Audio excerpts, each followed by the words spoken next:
नमस्कार दोस्तों, स्वागत है आपका हमारे study YouTube channel competition capsule में। दोस्तों बात करेंगे यूपीएसआई की आंसर की के बारे में, क्योंकि देखिए यूपीएसआई की आंसर की तो आ चुकी है, लेकिन जिस लेवल की पेपर के अंदर धांधलीबाजी हुई है ना, मेरे जितने भी भाई 2016 से अपना खून पसीना एक करके दिन रात की नींद त्याग करके जो मेहनत कर रहे थे ना, अभी फिलहाल के हालातों को देख करके तो ये लगता है कि फिर उन भाइयों को इंतजार करना पड़ेगा आगे के लिए कि भाई इस बार तो सिलेक्शन लगता नहीं है कि हाथ में आएगा, क्योंकि जिस लेवल की धांधलीबाजी हुई है ना फ्रेंड्स, जिस लेवल की धांधलीबाजी हुई है, अरे ये तो वो लोग हैं जो पकड़ में आ गए, जिन लोगों का पता ही नहीं चला उनके बारे में कि उन्होंने कितने लोगों को पेपर करा दिया, कितने लोगों को 150 क्वेश्चन करा दिए, कितने लोगों को यह कह दिया कि भाई 135 करके आ जाना तुम्हारा सिलेक्शन हो जाएगा। वो तो पकड़ में ही नहीं आए। पकड़ में चलो एक दो आंसर की आ गई जिनके 150 के ऊपर जा रहे थे, लेकिन आपको उनका भी तो होश होना चाहिए कि जिन लोगों को यही कहा गया हो कि तू 125 करके आना, 130 करके आना, वो कहां से पकड़ में आएगा? वो तो आराम से अपनी रनिंग की तैयारी कर रहा होगा ना।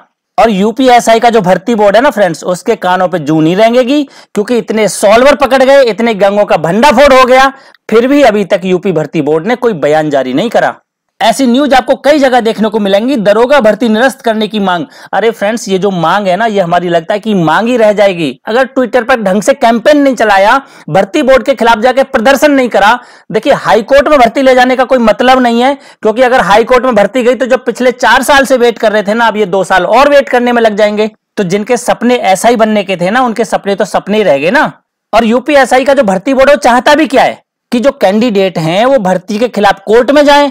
जितना लंबा टाइम भर्ती में लगेगा उतना लेट ये ज्वाइनिंग देंगे, जितना लेट ज्वाइनिंग देंगे उतना ज्यादा इनका पैसा बचेगा। लेकिन जिन भाइयों की पिछले 5 साल से तैयारी करके इस एसआई की भर्ती के बेचारे इंतजार में बैठे थे, इतनी मेहनत कर रहे थे, अब जिन लोगों को नकल कराई गई, जिन लोगों के लिए सॉल्वर बिठाए गए, जब उनके मार्क्स ही 140 145 आ जाएंगे तो क्या होगा उन भाइयों का जिन्होंने मेहनत की है सच में इस पेपर में सेलेक्ट होने के लिए।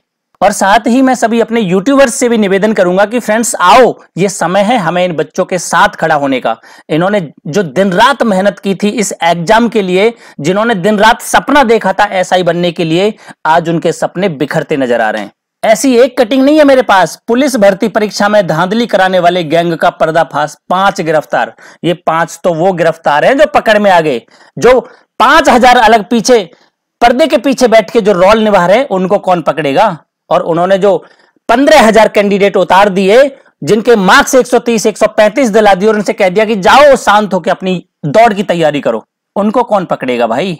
देखिए भर्ती 4 महीने 6 महीने लेट हो जाए फर्क नहीं पड़ता, लेकिन भर्ती के अंदर एक एक सेलेक्ट होने वाला कैंडिडेट ईमानदारी से पहुंचना चाहिए। एक भी धोखेबाजी से, धांधलेबाजी से या कहीं पैसा भर के एक भी कैंडिडेट सेलेक्ट होकर ना पहुंच जाए, ऐसी हमें कोशिश करनी है।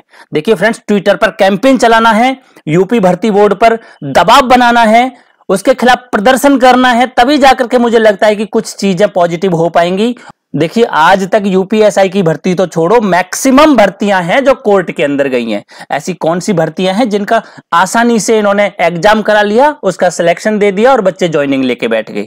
ऐसी एक भी भर्ती मुझे बताओ। और तो और इस धांधलेबाजी में देखिए लेखपाल, बिजली निगम कर्मी, अकाउंटेंट तक शामिल हैं। कहां तक इस गैंग के पीछे भागोगे तुम? ये देखिएगा, पुलिस भर्ती परीक्षा में सॉल्वर गिरफ्तार, दरोगा भर्ती परीक्षा में रोहनिया के केंद्र में सॉल्वर गिरफ्तार। अरे कितने सॉल्वर गिरफ्तार करेंगे? ये वो सॉल्वर हैं जो पकड़ में आ गए, लेकिन उन सॉल्वरों का क्या जो पर्दे के पीछे बैठ के अपनी भूमिका निभा रहे हैं। देखिए फ्रेंड्स, मैं आंसर की में अच्छे मार्क्स लाने वाले कैंडिडेट के अगेंस्ट नहीं हूं, लेकिन मैं ये चाहता हूं कि आंसर की के अंदर जितने भी कैंडिडेट के अच्छे मार्क्स आ रहे हैं वो उनकी मेहनत के मार्क्स होने चाहिए। 150 के ऊपर जितने भी कैंडिडेट हैं उनकी आंसर की निष्पक्ष जांच होनी चाहिए, और साथ ही उस कैंडिडेट की एबिलिटी भी जांचनी चाहिए कि क्या वो इतने मार्क्स लाने की एबिलिटी रखता भी है या नहीं। 160 क्वेश्चन के पेपर में बताइए 154 सही हैं, 153 सही हैं, 159 सही हैं। अरे भाई जब इतने ही टैलेंटेड हो तो यूपीएससी की तैयारी करो ना। मैं ये नहीं कहता ये असंभव है, लेकिन फ्रेंड्स अगर एक बात बताओ, ये तो वो कैंडिडेट हैं जो आंसर की वायरल हो गई, जिन आंसर कीयों के बारे में पता ही नहीं है, या फिर ऐसे कैंडिडेट जिनको पहले ही टारगेट 125 130 का दिया गया होगा, उनको कौन पकड़ेगा? देखिए ये उन भाइयों का दर्द है जिन्होंने मेहनत से यहाँ पेपर करके आए थे। जिसने चालाकी से चीटिंग की वो 125 से 135 तक ही करके आए होंगे ताकि किसी को उनके ऊपर शक ही ना हो। चालाक आदमी ने 125 से 135 तक की किए होंगे और वो अब शांति से दौड़ की तैयारी कर रहा होगा। ये उन भाइयों के दिल का दर्द है जिन्होंने सच में मेहनत की थी और अपना एग्जाम दे के आए और अब उन्हें पता है कि उनका सपना टूट रहा है।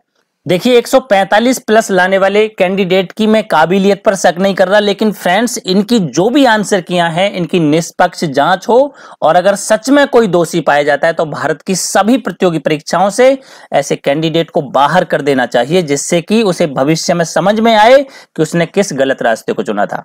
देखिए उत्तर प्रदेश सरकार के लिए कुछ दोस्तों ने एप्लीकेशन भी लिखी है यूपीएसआई भर्ती परीक्षा में हुए स्कैम के संबंध में। जितने भी कैंडिडेट के 152, 157, 159 मार्क्स हैं या 150 के ऊपर हैं या 145 के ऊपर हैं उनकी तो जांच हो ही, साथ ही ऐसे गैंग से जुड़े तारों के बारे में भी पता चले जिन्होंने कितने कैंडिडेट को ना जाने इस रेंज तक पहुंचाया होगा जो पकड़ में ही नहीं आए। दोस्तों 2016 के बाद तो अब भर्ती आई है, वो भी 5 साल बाद। अब इस भर्ती के लिए भी आप देख रहे हैं कि कितनी धांधलेबाजी के कारण कितने कैंडिडेट को ऐसे अंदर घुसा दिया गया। अगर ऐसा ही रहा तो क्या होगा सपनों का? क्यों कोई तैयारी करेगा गवर्नमेंट के लिए? पहले से ही नौकरियां कम हो रही थी, अगर ऐसी धांधलेबाजी से घुसाने लग गए तो तैयारी से हर किसी का भरोसा उठ जाएगा। देखिए दोस्तों मैं यही चाहता हूं कि इस भर्ती की निष्पक्ष जांच हो। ट्विटर कैंपेन चलाएंगे, भर्ती बोर्ड के बाहर जाके प्रदर्शन करेंगे, अगर कोर्ट तक जाना पड़ा तो इस रेट को लेकर हम कोर्ट में भी जाएंगे, लेकिन मैं नहीं चाहता कि ये भर्ती कोर्ट तक जाए, क्योंकि पता है अगर कोर्ट में चली गई तो उत्तर प्रदेश भर्ती बोर्ड इसको 2 साल के लिए लटका देगा कम से कम। इसीलिए जो भी ये कैंडिडेट हैं जिनके हाई मार्क्स हैं उनकी आंसर की गहन जांच हो और साथ ही भर्ती बोर्ड को इस भर्ती की निष्पक्ष जांच हो करके और आगे की प्रक्रिया तभी कराई जाए।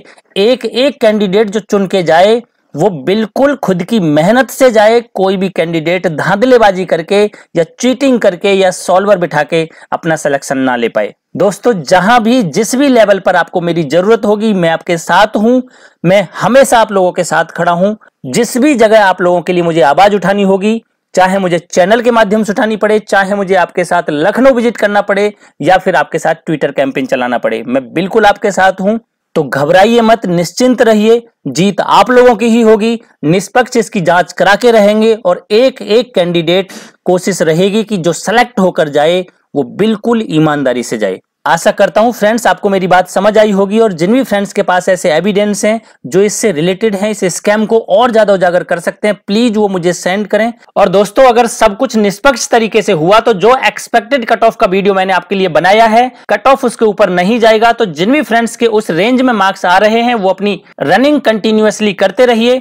और साथ ही यूपी भर्ती बोर्ड से मेरा निवेदन है कि जितना पॉसिबल है इस भर्ती को बिल्कुल निष्पक्ष और अच्छे तरीके से जांच कराकर ही उन कैंडिडेट को सिलेक्शन दें जो सच में इसके लायक हैं। जय हिंद, जय भारत।